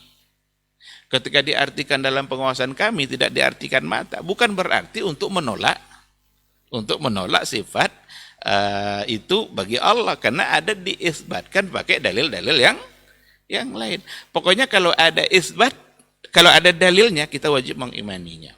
Nah, perkara nanti ada pada ayat tertentu di makna dan makna yang lain, boleh saja, tapi bukan untuk menolaknya. Yang terjadi pada sebagian aliran dalam pentakwilan itu benar-benar karena menolak, tak siap untuk menerima keberadaan sifat itu bagi Allah Subhanahu wa taala, hanya dengan satu asumsi berarti sama dengan makhluk. Padahal sama dan makhluk itu sudah pasti tidak. Laisa kamitslihi syai'un. Oleh karena itu, takwil perlu berhati-hati. Kalau memang tujuannya adalah untuk menolak apa yang diisbatkan oleh Allah untuk diri dia, berarti itu salah. Tapi kalau seandainya sekedar untuk memberikan pemaknaan agar ayat itu dipahami dan didukung oleh dalil yang ada, maka itu insya Allah dapat dibenarkan. Bentuk lain dalam Al-Abas itu juga tahrif. Tahrif itu merubah. Tadi sebenarnya juga bagian dari tahrif. Tahrif itu ada tahriful lafzi, ada tahriful makna. Kalau tahriful lafzi, ada seperti kelompok Syiah yang kita bilang tadi itu, yang kita sebut tadi itu tak sedikit di antara ayat-ayat yang mereka tahrif lafaznya. Lafaznya coba. Ketika ada ayat kuntum khaira ummatin ukhrijat linnas. Apa kata orang Syiah ayat itu? Bukan seperti itu diturunkan. Tapi ayat itu diturunkan kuntum khaira a'immah. Kuntum khaira a'immah. Karena orang-orang Syiah, orang-orang yang mengagung-agungkan imam yang 12. A'immah itu kan dalam bentuk jamak. Jadi kalian adalah khaira a'immah. Imam yang terbaik. Padahal ayat itu khaira ummah, itu generasi, kalau untuk umat Islamnya yang terbaik ya berarti generasi sahabat. Di mana ayat itu diturunkan, itulah generasi yang terbaik, khaira ummah. Tapi mereka mengganti khaira a'immah. Ada waja'alna lil muttaqina imama. Oleh orang siapa? Waja'allana. Jadi waja'allana lil muttaqina imama. Itu orang-orang Syiah. Dan bisa kita baca dalam buku referensi Syiah. Saya sudah menengok catatan-catatan tentang orang-orang Syiah, dan termuat insya Allah dalam buku kita yang akan terbit insya Allah, terkait dengan bagaimana penyimpangan-penyimpangan dalam memahami hadis, yang salah satunya ada pada kelompok Syiah. Dan itu pada tahrif. Jadi ada tahriful lafzi, ada tahriful makna. Kalau tahriful makna itu pentakwilan tadi, itu tahriful makna. Takwil itu berarti tahrif makna. Yang maknanya seharusnya adalah istawa, tidak dirubah kepada makna apapun. Ala wartafa'a, Allah berada di atas aras. Tetapi ada semacam penolakan. Enggak mungkin lah ini. Berarti Allah butuh kepada ditambah-tambah, menambah-nambahan ini yang abas, ini yang mau bermain-main itu. Pandai-pandai dalam menilai sebuah ayat. Padahal Nabi tak pernah menyampaikan itu. Nabi hanya ketika mendapatkan ayat itu, lalu dia sampaikan kepada para sahabat-sahabatnya. Sahabat pun memahami secara jelas, tanpa ada penolakan sedikit pun. Kalau memang ayat itu pantas untuk dikeragui, sahabat akan bertanya. Dan mereka adalah orang-orang yang sangat paham dengan apa yang turun, yang diturunkan dari Al-Quran, ayat-ayat Al-Quran Al-Karim. Jadi tahrif al-ma'na itu selain daripada tahriful lafzi. Orang Syiah sendiri lebih parah dalam tahriful ma'na. Maka kalau dipakailah konsep mereka itu, benar-benar kita akan kembali kepada kegelapan.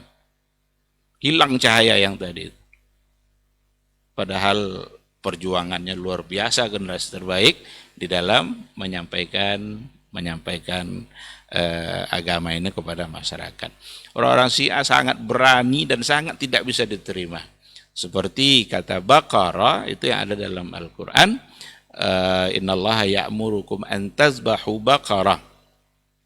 Allah menyuruh kamu untuk menyembelih sapi betina. Apa kata orang Syiah? Maknanya, ini tahriful makna. Itu artinya adalah Aisyah Ummul Mukminin, istrinya Rasulullah Sallallahu Alaihi Wasallam. Siapa yang bisa menerima makna ini? Orang-orang Syiah mengaku-ngaku sebagai orang yang ahlul bait, cinta kepada ahlul bait, cinta kepada keluarga Rasul. Kalaulah memang mereka cinta kepada keluarga Rasul, bukankah Aisyah Ummul Mukminin adalah istri yang sangat dicintai oleh beliau? Kenapa tidak ikut untuk dicintai? Bukankah itu bagian dari keluarga Nabi? Oleh karena itu, omong kosong, kedustaan ketika mereka hanya mencintai Ahlul Bait itu pada 5 orang saja, bukan pada keluarga yang lain. Yang mereka masuk Ahlul Bait itu ternyata hanya Rasul, Ali, Fatimah, Hasan dan Hussein. Yang lain apakah bukan bagian dari Ahlul Baitin Nabi? Inilah kedustaan-kedustaan, penyimpangan-penyimpangan yang datang dari kelompok Syiah yang disebabkan oleh tahrifu al-ma'na yang sama sekali tidak dapat untuk dibenarkan dan harus dihapus pemahaman seperti itu. Karena hanya akan merusak agama. Marajal bahraini yaltaqiyan. Itu Bahrain itu Hasan wal Husain. Ketemu Hasan dan Husain. Kalau ada ayat-ayat celaan nanti, ayat-ayat celaan dalam Al-Quran, ancaman-ancaman neraka, itu mereka tujukan kepada Abu Bakar, Umar, Utsman, karena bagi mereka itu adalah orang-orang yang perampas kekuasaan. Karena yang harusnya menjadi khalifah setelah Rasul itu adalah Ali, tapi dirampas oleh Abu Bakar. Inilah keyakinan-keyakinan yang sangat salah dan menyimpang yang akan menghilangkan cahaya Islam. Itu jadi ada ta'wil, ada tahrif, kemudian juga ada menolak hadis ahad untuk persoalan akidah. Ini juga bermain-main ini dengan nas. Kalau seandainya hadisnya hadis ahad, maka tidak dapat digunakan sebagai landasan dalam persoalan akidah. Dari mana mereka dapat ini? Apa yang membuat mereka menyebabkan seperti itu? Ya akal mereka. Logikanya seperti apa? Akidah itu kan persoalan pondasi, persoalan iman, asas yang harus kokoh. Dan kokohnya itu nanti diukur dengan qat'i, dalil-dalil yang qat'i. Tidak mungkinlah untuk persoalan akidah digunakan landasan-landasan yang zonni yang masih dapat diperdebatkan. Ini kan logika semua. Dan logika itu yang diikuti. Padahal kalau seandainya kita tengok fakta sejarah, dalam persoalan akidah pun, Nabi hanya mengutus kadang 1 atau 2 orang ke wilayah-wilayah tertentu untuk mendakwahkan keislaman. Bukankah yang pertama kali dakwah mereka ada pada tauhid? Hanya 1 orang, berarti itu adalah zanni. Karena zanni itu batasnya 9. Nah, dibuatlah oleh mereka metode mereka sendiri dalam persoalan akidah, tidak bisa digunakan hadis-hadis ahad. Walaupun di kalangan Asy'ariyah sendiri, di antara sesama mereka ada perdebatan sebenarnya, ada sedikit perselisihan. Ada yang mengatakan dapat dijadikan hadis ahad itu sebagai dalil untuk akidah, untuk persoalan-persoalan yang memang sama sekali akal tidak bisa. Itu ada yang seperti itu. Tapi secara umum dalam kelompok Mu'tazilah itu memang menolak itu. Seperti yang dikatakan oleh Al-Qadhi Abdul Jabbar, itu secara terang-terangan dia mengatakan bahwa persoalan akidah itu adalah persoalan pondasi yang harus berdasarkan dalil qat'i. Sedangkan hadis ahad itu adalah dalil yang zanni, maka tidak bisa digunakan untuk akidah. Atas dasar itulah mereka juga menolak hadis-hadis yang berkaitan dengan ru'yatullah. dengan bagaimana melihat Allah di akhirat kelak. Satarawna rabbakum kama tarawnal qamar. Itu ahad. Karena ahad berarti tidak bisa diambil, tidak bisa dipakai dalam penegakan sebuah doktrin akidah. Itu. Padahal untuk menerima sebuah hadis dalam persoalan akidah itu bukan qat'i atau zonninya, bukan ahad atau mutawatirnya, tapi sahih atau tidak sahih. Kalaupun mereka menerima makna melihat itu, tapi dirubah lagi penafsirannya. Wujuhun yawma idzin nadhira ila rabbiha nazira. Itu bukan yanzur kata mereka, tapi yantazir sawabu. Jadi bukan yanzur tapi yantazir. Nah, ini terjadi baik pada Asy'ariyah, baik pada ini. Maka ini yang membawa kepada kegelapan tadi itu. Ini mesti ditinggalkan di pemahaman seperti ini. Oh, ada ulama-ulama besar yang ngomong gitu, Ustaz. Kadang-kadang dinisbatkan juga kepada ulama-ulama besar, cuma tak sepenuhnya mereka meyakini seperti yang mereka yakini hari ini. Perlu juga dibaca itu bagaimana mereka memahami makna ayat yang sebenarnya. Jadi bukan yanzur tapi yantazir sawabu. Di akhirat kelak mereka menunggu-nunggu balasan Allah. Padahal itu kan sudah di akhirat, sudah dalam surga lagi kan? Dan itu kenikmatan selain daripada nikmat surga. Sawa apalagi yang mau ditunggu? Dan kata ahli lugha, kata nazar kalau sudah ilal wajhi itu tidak ada makna lain kecuali melihat. An-nazaru ila. Tambah pula al-wajh lagi. Maka maknanya bukan yantazir, tapi itu sudah pasti dalam artian ru'ya, melihat kepada Allah. Nah, jadi Nabi saja menafsirkan ayat tapi bisa dipelesetkan kan ayat tentang ru'ya itu kan Nabi yang lillazina ahsanu lillazina amanul husna wa ziyadah. Nabi sendiri yang menafsirkan kata ziyadah itu adalah an-nazaru ila wajhillahil karim, melihat kepada wajah Allah yang mulia. Kalau Rasul yang sudah menafsirkan seperti itu memberikan makna, kita mau dapat penafsiran dari mana lagi? Syubhat mana lagi yang mau kita kedepankan di hadapan hadis-hadis yang datang dari Rasulullah Sallallahu Alaihi Wasallam? Jadi ini beberapa poin ya, saya tidak sebutkan semuanya. Yang tadi terakhir itu menolak hadis ahad dalam persoalan akidah. Dan itu bagian dari bermain-main dengan nas, mempermainkan sesuatu yang tidak pernah dapat dan datang dari Rasulullah Sallallahu Alaihi Wasallam.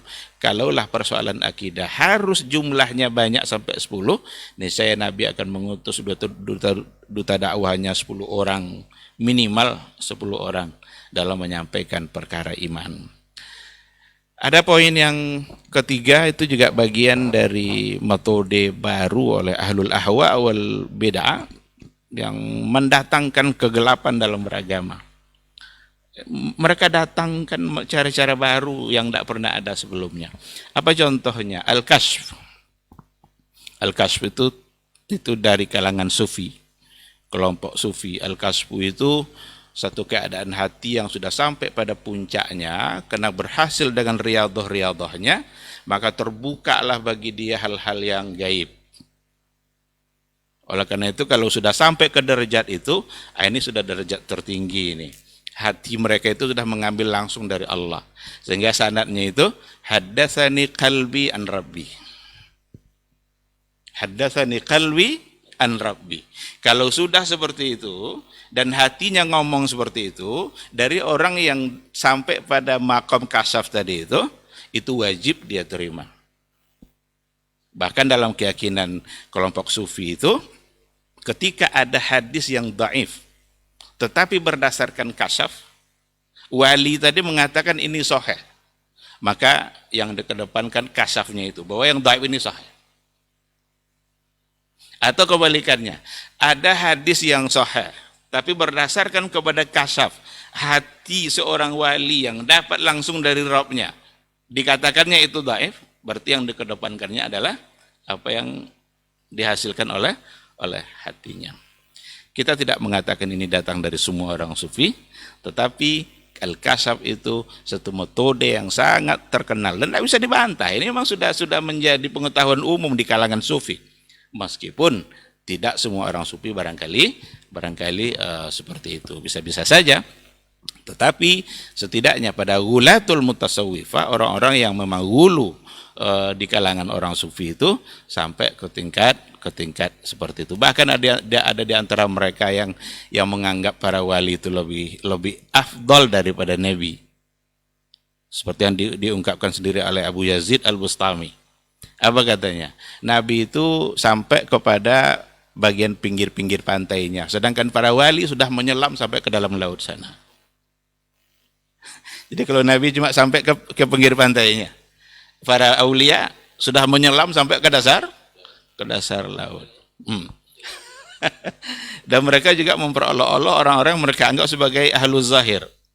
Jadi mereka sebagai ahlul batin, yang lain sebagai ahlul zahir. Apa katanya? Kalian mengambil agama dari orang yang sudah mati. Maka sanad kalian anfulan sampai pada Rasul. Semua sudah mati. Sementara kami mengambil agama dari dia yang tak pernah mati. Nah, sinilah yang haddatsani qalbi an rabbi tadi itu. Itu bisa dibaca di buku-buku orang-orang sufi, Gulatul Mutasawwifah. Ada lagi seperti yang dikatakan oleh Abu Hasan Asyadzili, yang sangat terkenal itu sebagai kelompok sufi. Ada tarekat Syadziliyah. Dia mengatakan, saya sudah memiliki 10 lautan ilmu. 5 di bumi, 5 di langit. 5 di bumi, 5 di langit.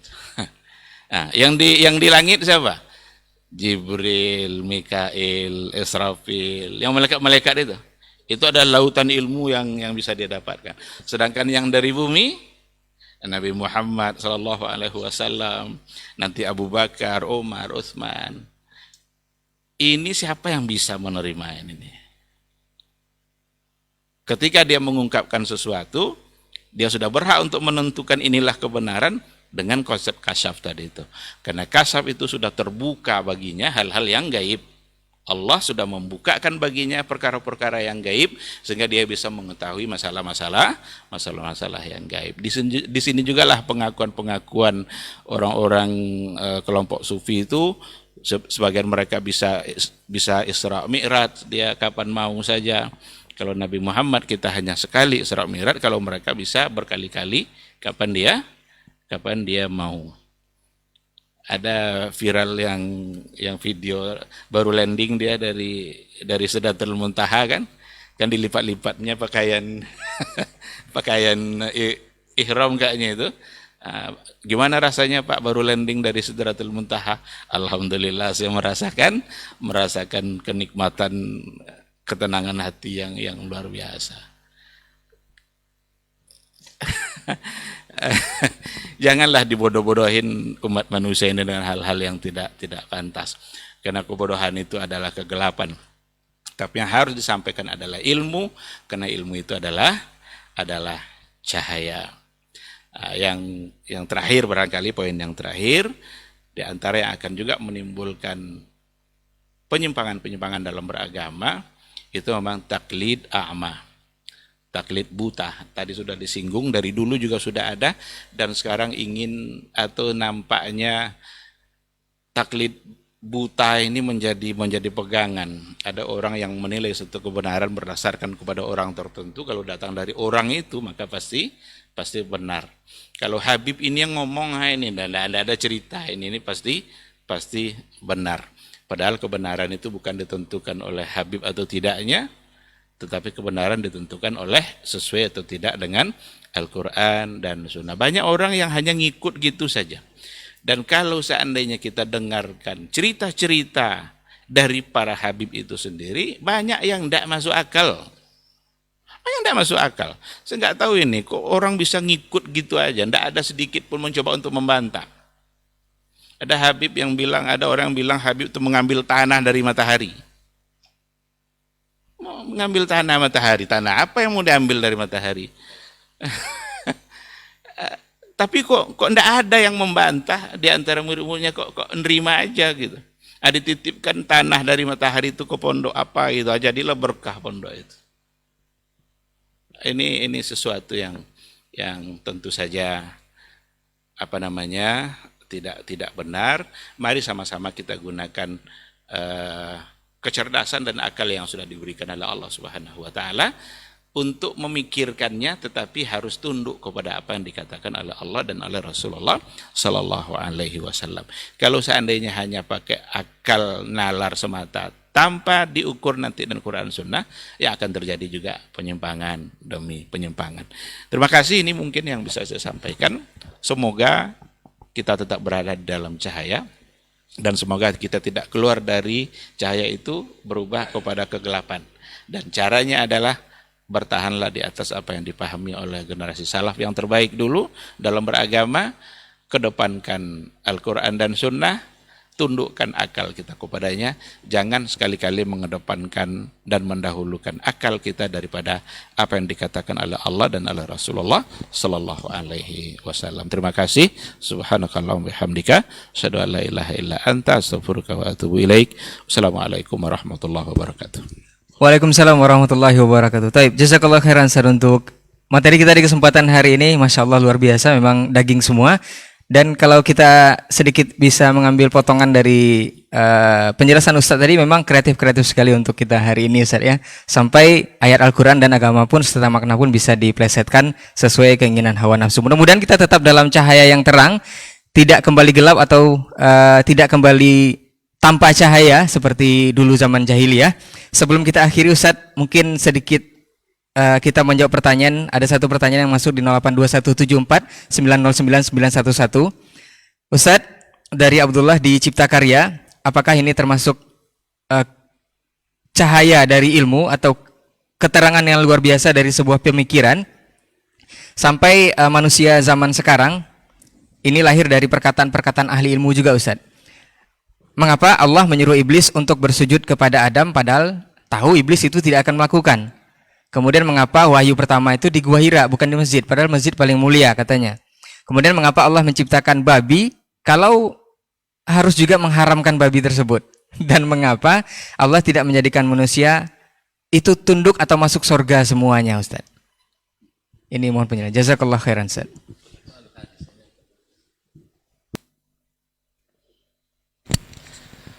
Baik. Bismillah wassalatu wassalamu ala rasulillah wa ala alihi wa sahbihi wa wala wa ba'du. Allah maha tahu pertanyaan itu juga akan terjadi. Maka Allah sudah memberikan jawabannya, la yus'alu amma yaf'al wa hum yus'alun. Allah tidak ditanya kenapa dia melakukan ini, tetapi kitalah yang ditanya. Kenapa tidak mau mengakui, tidak mau mengimani dan tidak mau mengikuti. Allah tidak ada yang berkuasa di atasnya, tapi Allah berkuasa di atas segala sesuatu.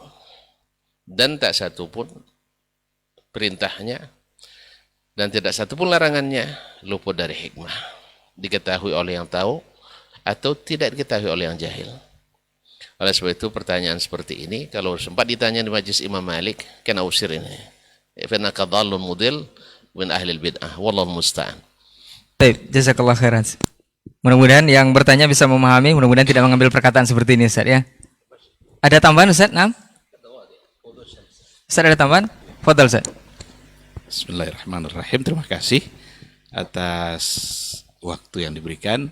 Saya hanya ingin mengajak kita bersama untuk memperbanyak pertanyaan-pertanyaan yang bisa menambah ilmu dan iman. Ini banyak kadang di antara pertanyaan-pertanyaan di majelis-majelis ilmu, tetapi untuk sesuatu yang memang tidak perlu untuk dipertanyakan. Ada yang mempertanyakan, Pak Ustadz, apa warna tongkat Nabi Musa dulu? Warna tongkat apa? Berapa panjangnya tongkat Nabi Musa? Oke, sekarang kita tahu berapa panjangnya. Terus untuk apa gitu? Jadi pertanyaan itu upayakanlah menambah ilmu iman kita sehingga kita semakin dekat dengan Allah. Jangan justru memunculkan pertanyaan-pertanyaan yang kadang-kadang justru menimbulkan keraguan. Ini ciri-ciri dari orang-orang yang memuja-muja akal. Ada pertanyaan orang-orang liberal gini, mampukah Allah menciptakan batu besar yang dia sendiri tidak sanggup mengangkatnya? Ini kita mau jawab apa? Apapun jawabannya, mampu atau tidak mampu, kufur. Mampukah Allah menciptakan batu besar yang dia sendiri tidak sanggup mengangkatnya? Apa jawabnya? Saya baca pertanyaan ini dalam buku filsafat. Ada pertanyaan itu dalam buku filsafat. Dan saya pernah membacanya. Untuk apa gitu pertanyaan begini? Apapun jawabannya, kan innallaha ala kulli syai'in qadir. Berarti Allah mampu. Tapi kan dia sendiri tidak mampu mengangkatnya. Kufur kita kan? Nah, oleh karena itu, pertanyaan seperti tadi, ya mungkin saja akan ada mungkin orang yang bisa menjawabnya. Tapi sekali lagi, pertanyaan selalulah untuk menambah ilmu dan iman kita sehingga semakin dekat dengan Allah.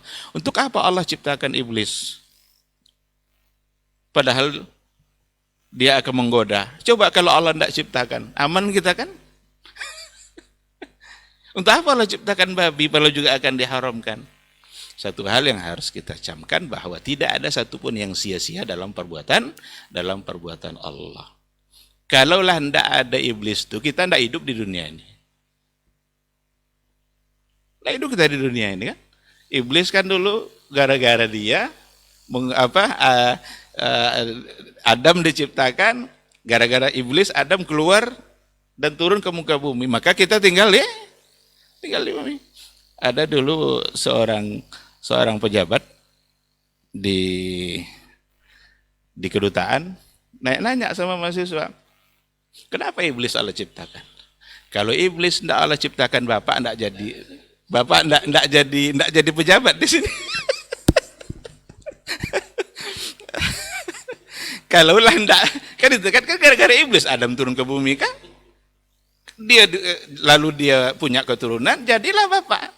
Bapak jadi diplomat kena iblis. Kalau bukan kena iblis, tidak ada pertanyaan seperti ini. Nah, jadi ikhwah fillah, seluruh yang mendengarkan, yang menyaksikan, cobalah. Kalau bertanya di majelis ilmu, pertanyakan yang menambah ilmu, menambah iman, sehingga kita semakin dekat dengan Allah. Jangan pertanyakan hal-hal yang membuat kita semakin ragu dan agama. Justru itu nanti membuat kita keluar dari cahaya, pindah kepada kegelapan. Saya kira seperti itu, wallahu a'lam. Baik, jazakallah khairan Ustaz untuk jawabannya. Mudah-mudahan ini bisa menjadi manfaat dan untuk motivasi juga untuk yang bertanya lebih memperdalam keimanan dan keilmuan kita. Baik, jazakallah khairan atas waktunya untuk kesempatan hari ini. Mudah-mudahan di pekan depan kita akan kembali bersama dengan judul yang berbeda di Diktat insyaallah.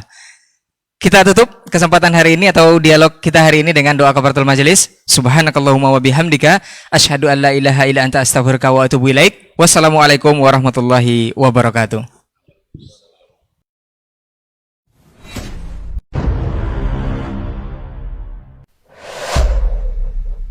Dunia dan seisinya ini bagi Allah tak sama nilainya dengan sebelah sayap lalat. Barang siapa yang beramal untuk akhiratnya, Allah akan cukupkan baginya urusan dunia. Sayati zamanun 'alan nasi as-sabiru fihim qalqabit al-jamarah. Akan ada satu masa di akhir zaman yang berpegang teguh dengan agamanya seperti orang yang sedang memegang bara